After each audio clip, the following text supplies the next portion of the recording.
nag-almusal lang ako dito na baby. Ano sa pork, yung hinihiwa ng maninipis, yung pang samgyup, sabi. Ayun. Ay, bacon, yung parang ganun. Diba?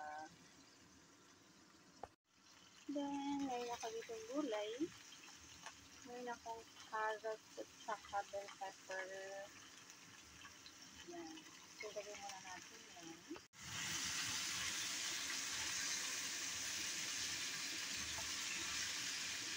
Tapos, ilagay natin ang ating repolyo.